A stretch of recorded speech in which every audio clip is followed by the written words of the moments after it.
My son brought me breakfast in bed the morning after we argued. Scrambled eggs, wheat toast, a glass of orange juice. He said it was a peace offering. 20 minutes later, I couldn't remember my own name. You won't believe what happened next.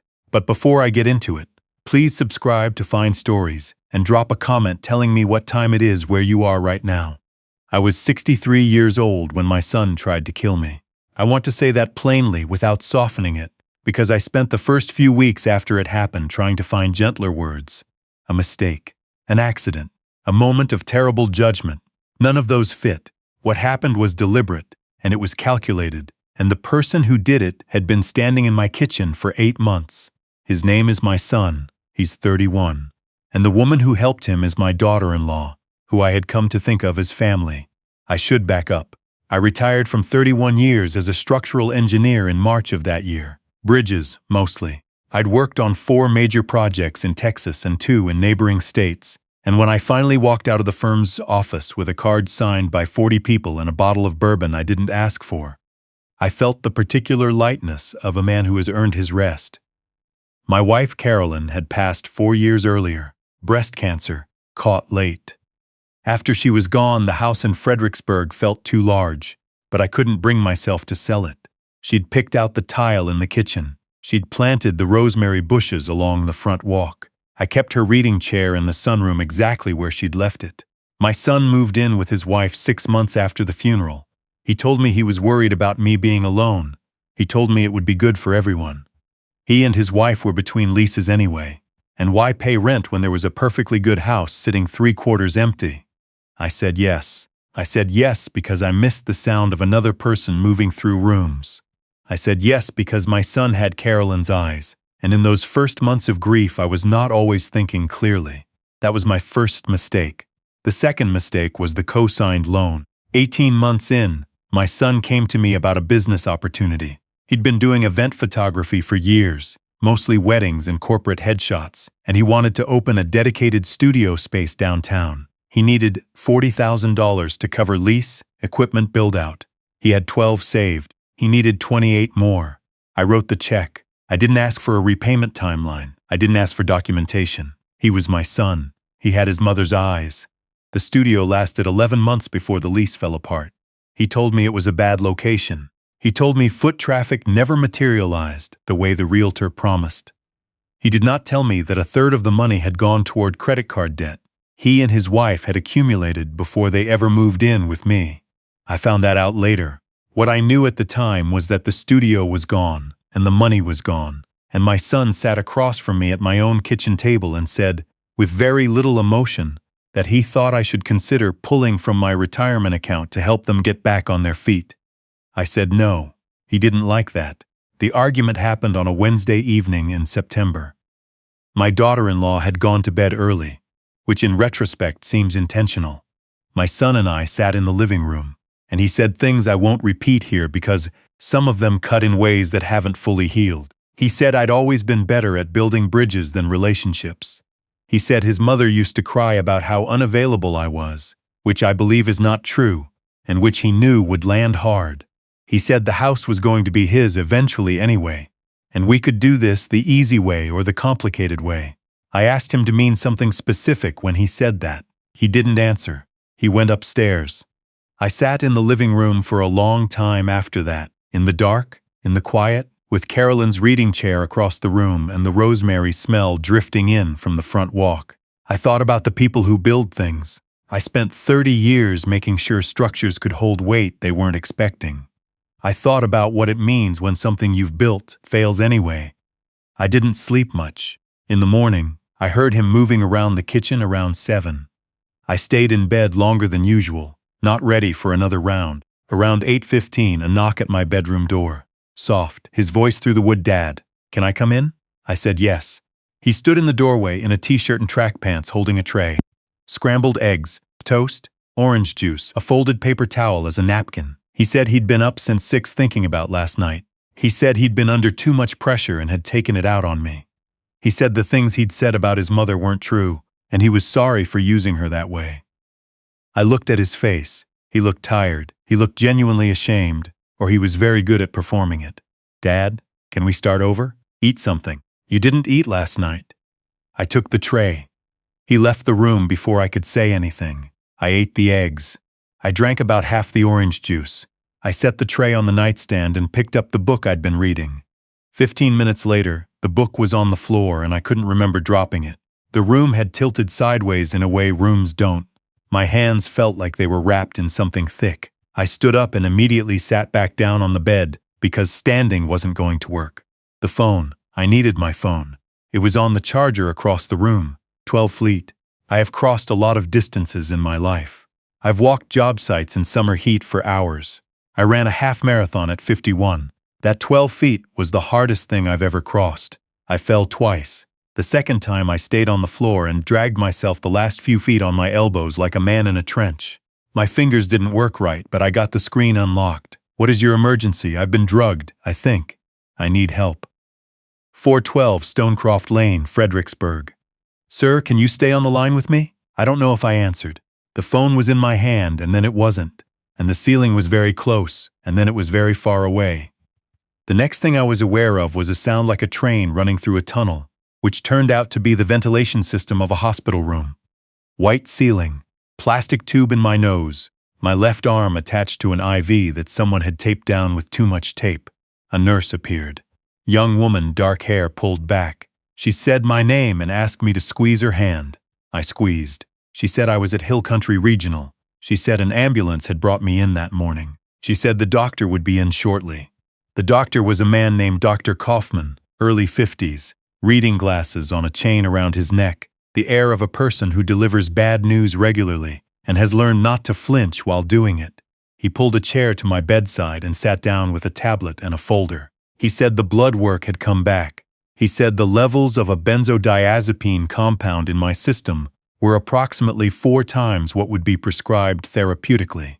He said there was also a significant concentration of a first-generation antihistamine. He said the combination in a man my age with my blood pressure history was, and he paused here looking for the right word, serious. He asked if I had taken any sleep medication or anxiety medication voluntarily. I told him I hadn't taken anything like that in years. He nodded in a way that said he had already suspected that. He said the hospital was required to report suspected poisonings. I asked him to give me some time. He said he could give me 24 hours before he was obligated to escalate it. He said he was documenting everything, the timeline, the blood values, this conversation. He said that if I changed my mind or if anything happened to make me reconsider, I should tell the nursing staff. After he left, I lay there for a while doing nothing but existing. My son had brought me breakfast. He had apologized for using his mother against me in an argument. He had told me to eat something that I hadn't eaten the night before. He'd stood in the doorway looking tired and ashamed. I thought about the orange juice, the way he'd left the room before I could respond to anything he'd said, the way my daughter-in-law had gone to bed early the night before, removing herself from the argument, positioning herself as uninvolved. I thought about the business loan. I thought about what he'd said about the house. We can do this the easy way or the complicated way. I understood now what the complicated way was. They came that afternoon. My son first, then my daughter-in-law 2 steps behind him. My son's face did something complicated when he came through the door. He crossed to the bed and gripped my arm and said, "Dad, I came as soon as I heard. Are you okay? What did the doctors say?" I had decided on the drive over in the ambulance. No, that was wrong. I had been unconscious in the ambulance. I had decided lying in that bed looking at the ceiling that I was going to perform. The same thing anyone does after they've been hurt badly enough. You stop showing what you know. I told him I didn't know much yet. Some kind of reaction. They were still running tests. My daughter-in-law stood at the foot of the bed with her hands folded in front of her. She said she was so relieved I'd called in time. She said she'd found me on the floor when she came downstairs, that she'd been terrified. I noted that she said she found me. I noted that she said she came downstairs, which implied she'd been upstairs. I noted the careful construction of that sentence. My son asked if the doctors had mentioned my heart. He said it in a way that sounded like concern but was retrieving information. I said they hadn't mentioned anything definitive.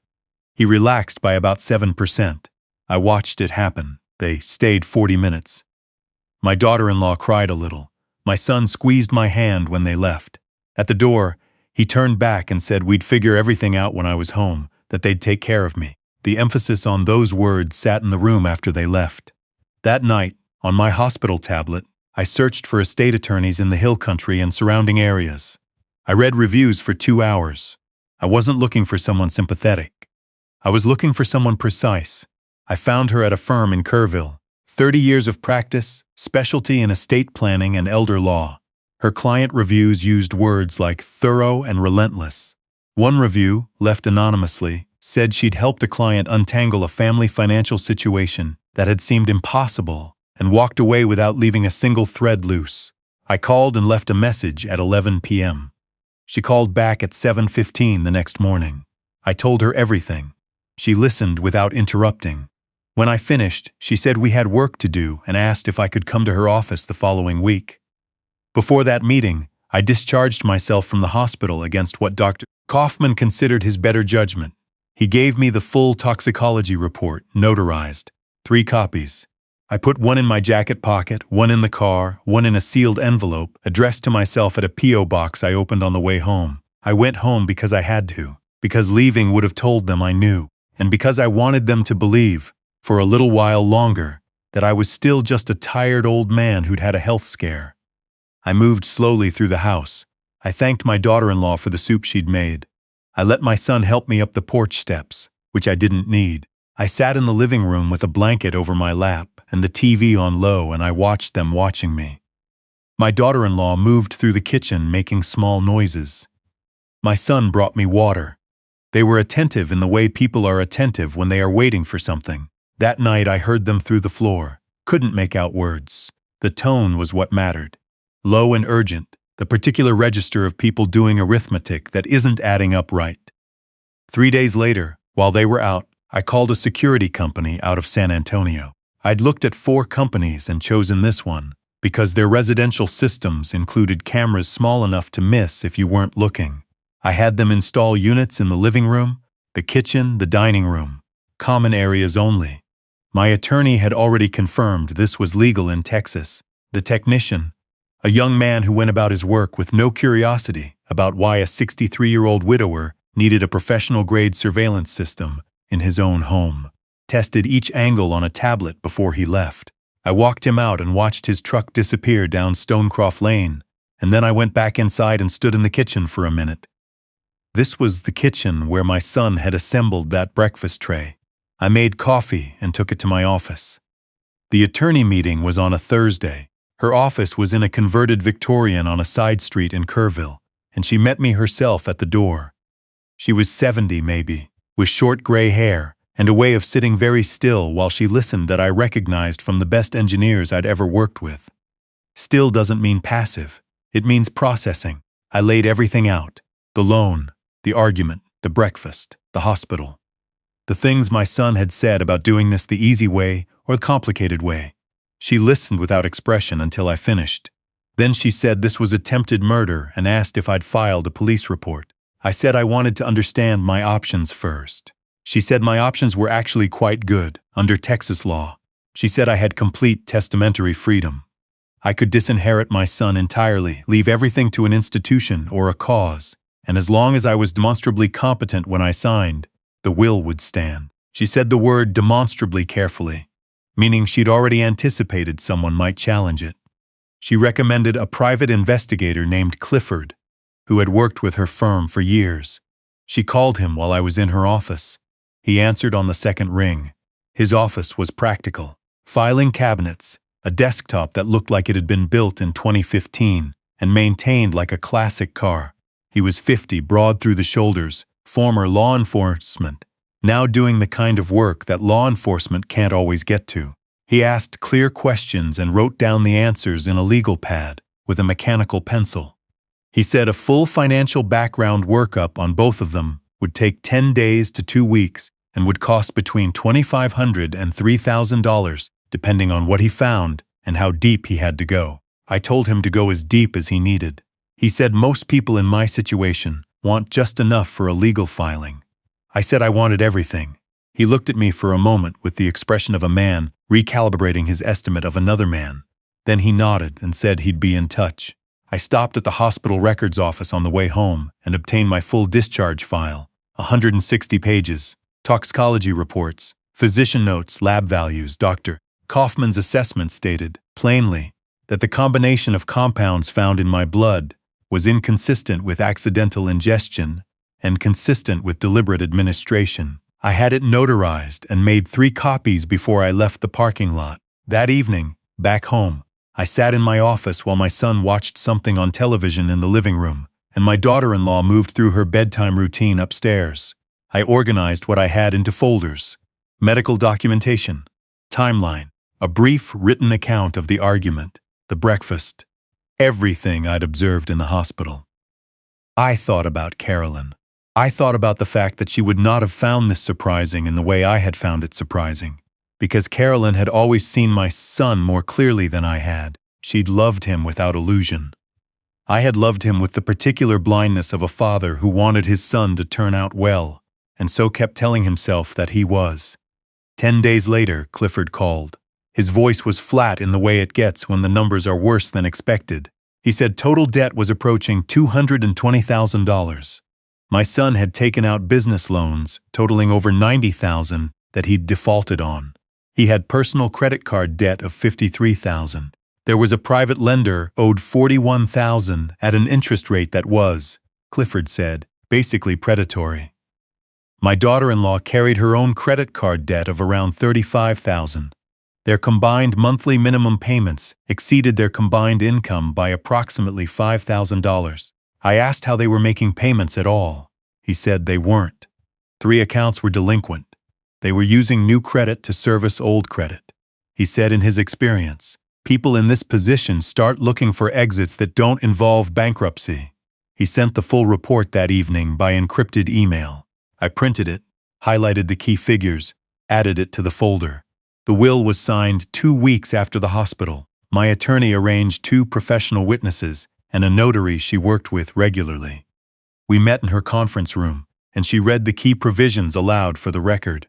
I, using my own name, revoked all previous documents and left my estate, including the house on Stonecroft Lane and all financial accounts, to a foundation that provided services for veterans in the Texas Hill Country. I included a memorandum, 3 pages, documenting the argument, the breakfast, the hospitalization, the toxicology report, and my reasonable belief that my son and his wife had attempted to end my life for financial gain.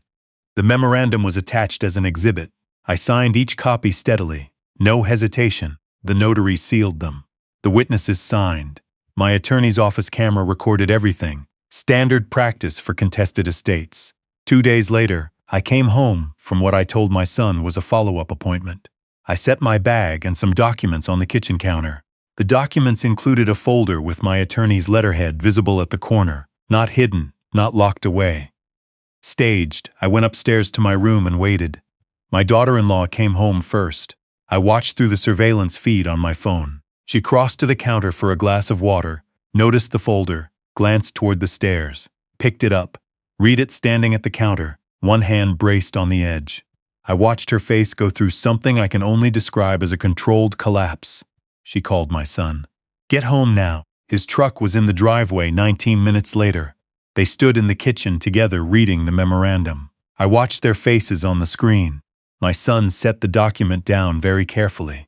They spoke in low voices for about 8 minutes. Then he knocked on my bedroom door. I opened it. He registered, immediately, that I was standing straight, that I wasn't gripping the door frame, that I was not the tired, confused man he'd been watching for 2 weeks. He said there must be a mistake.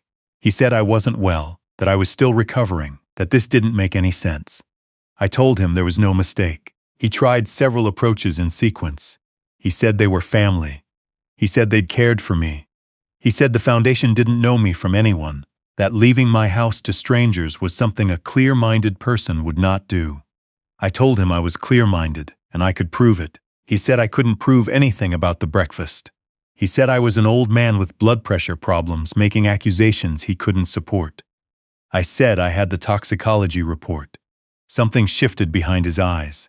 Behind him in the hallway, my daughter-in-law was crying. Not performing, I thought, actually crying. She sank to her knees on the hallway carpet and said they owed $200,000 and without any inheritance they would lose everything. And she said, please, in a voice that had no strategy left in it. The number confirmed what the financial report had already told me. I looked at her for a moment. I thought about all the things I could say. I thought about what Carolyn would have said. I told her she should have thought about that before she helped put something in my orange juice. My son's face went white.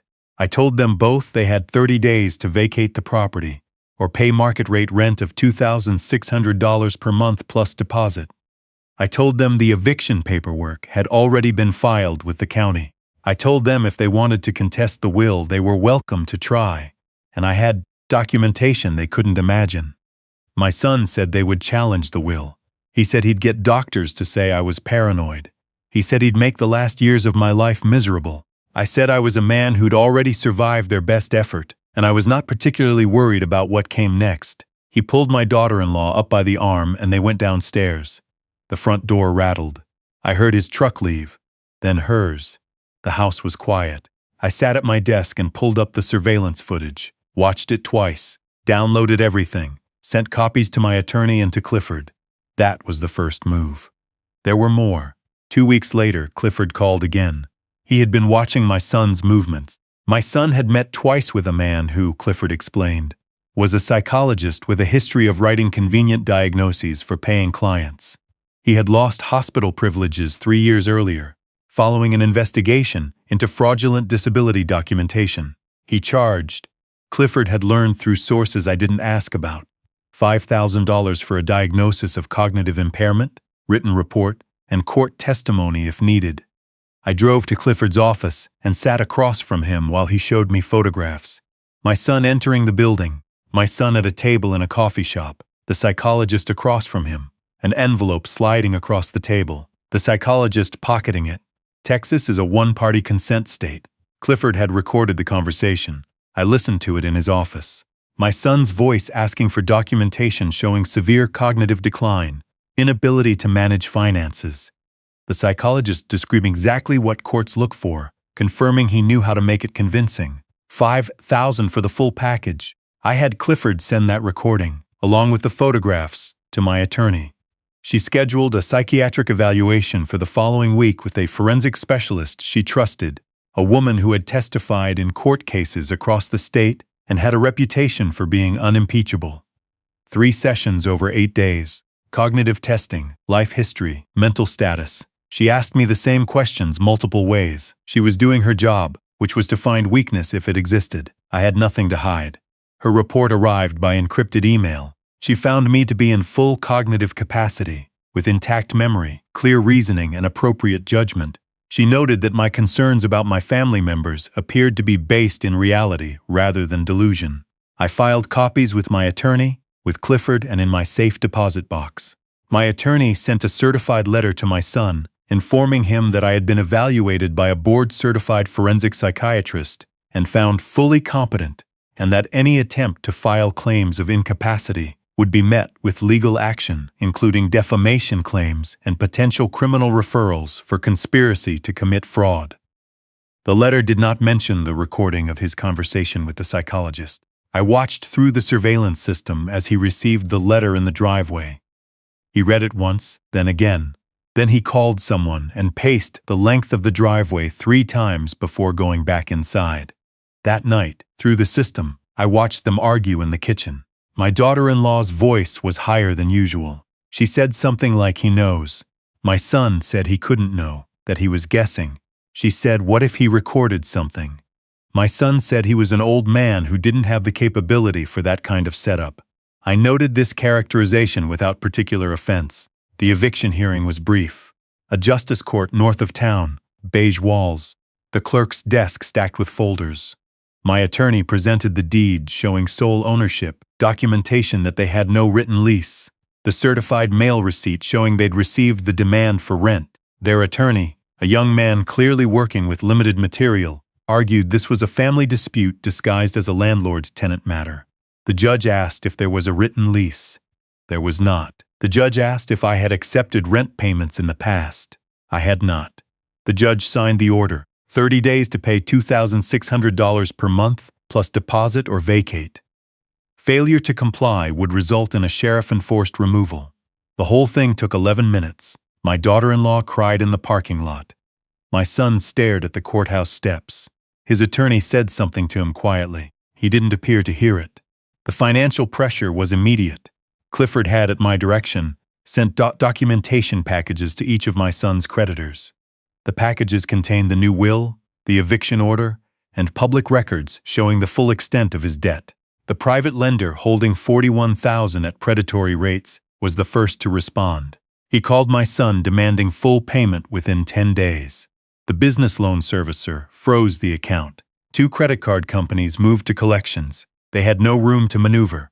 They tried to borrow privately. They tried to open new accounts. Each door led to another closed door. My daughter-in-law came to my office on a Tuesday. She knocked softly. When I opened the door, she couldn't look at me directly. She said they had nowhere to go. She said if I followed through on the eviction, they would end up in their car. She said she knew what she'd done, and she was sorry. She stopped. I waited. She said it had been my son's plan. She said he'd told her it was the only way out of the debt. She said she hadn't wanted to do it, but she'd been so scared, and things had felt so impossible, and she'd convinced herself that it wasn't really hurting anyone, which she understood now was insane to have believed. I realized as she was talking that my phone was in my shirt pocket, and that I'd turned the recording app on as a reflex when she knocked, which in Texas was completely legal. I said quietly, "Thank you for telling me that." She looked up. I said, "I have that recorded." She sat down on the edge of the chair across from my desk. She put her face in her hands. She didn't say anything for a while. I told her I was sorry for what the next part of her life was going to look like, and I meant it. I had liked her before. I told her the eviction would proceed. I told her the recording would be going to the district attorney's office. She nodded. She wasn't arguing. When she told my son that night, I heard it through the system. He didn't respond the way she had. He responded with the sound of something hitting the wall, and then silence, and then footsteps on the stairs. On day 28 of the 30-day period, I watched from my bedroom window as my son loaded his truck. He worked fast and without care. Boxes tilted, items dropped and left. My daughter-in-law loaded her car more slowly. A neighbor across the street stood in her yard watching. They left within 20 minutes of each other. They didn't come to say goodbye. I stood at the window for a while after his truck disappeared. The rosemary along the front walk caught the afternoon light. I thought about the half marathon at 51, which I had run badly and finished anyway. I thought about the bridges I'd spent 30 years building, how the load calculations work, how you account for stress you're not expecting. Then I went downstairs and called Clifford and told him to send everything to the district attorney's office. The medical records, the surveillance footage, the recordings, all of it, organized and indexed. The district attorney was a woman named Ms. Achibi, which I'm not using here, because I don't know what's appropriate to include. She was in her mid-40s, direct, with the focused attention of someone who has seen a great deal of human behavior and retained her capacity to be disturbed by it. She reviewed the materials across 2 meetings. She asked detailed questions about chain of custody, about my recording practices, about the camera installation. She asked about the conversation Clifford had recorded at the coffee shop. She brought in a detective to interview me separately. After the second meeting, she said she had enough. She said what I probably had was not attempted poisoning. She said the compound levels, the combination, the research my son had apparently done beforehand, the conversation recorded on that patio.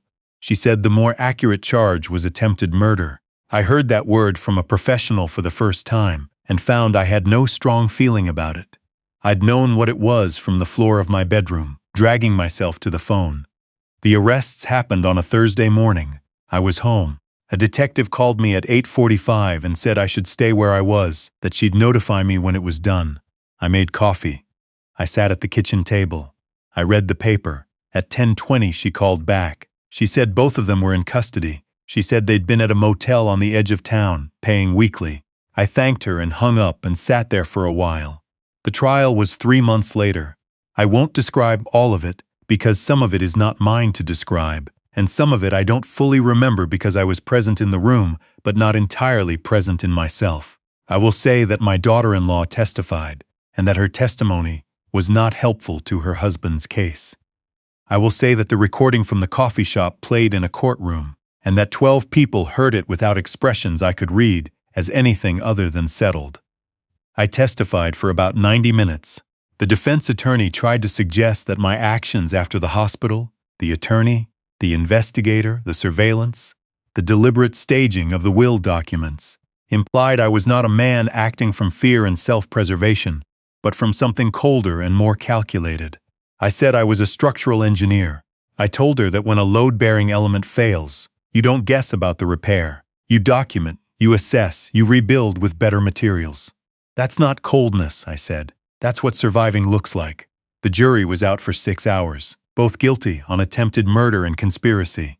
Sentencing was 2 weeks later. My son received 16 years. My daughter-in-law received 11. The reduced sentence, partly a result of her cooperation, partly a result of her attorney making an argument about coercive control that the judge found partially credible. I gave a statement at sentencing. I said I didn't ask for either of them to suffer more than was just. I said I had built my life around making sure structures could hold the weight they were asked to hold. And what I'd lost here was not just a son but my certainty that I knew what the structure of my family was. I said I hoped he used the time to understand something he hadn't been able to see before. I didn't know if I meant it. I said it anyway. Outside the courthouse, my attorney asked me how I was. I told her I wasn't sure yet. That night I sat on the back porch with coffee. The September air had finally started to cool, the way it does in the hill country when you've stopped expecting it to. The rosemary was still there along the front walk. Carolyn's reading chair was still in the sunroom. I sold the house in November, not because I couldn't stand to be in it, but because I didn't need that much space anymore, and the money could do something useful. I donated a third of the sale proceeds to a foundation that provides legal services to elderly people in situations like mine, not named after me. I didn't want that. I moved into a smaller place in town, 800 square feet, second floor, a window that looks out over the main street.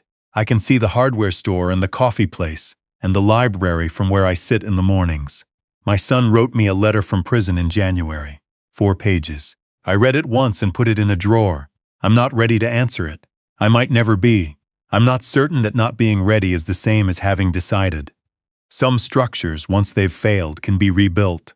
Some failures change the load-bearing math permanently. I spent 30 years knowing the difference, and I still don't always know which category this is.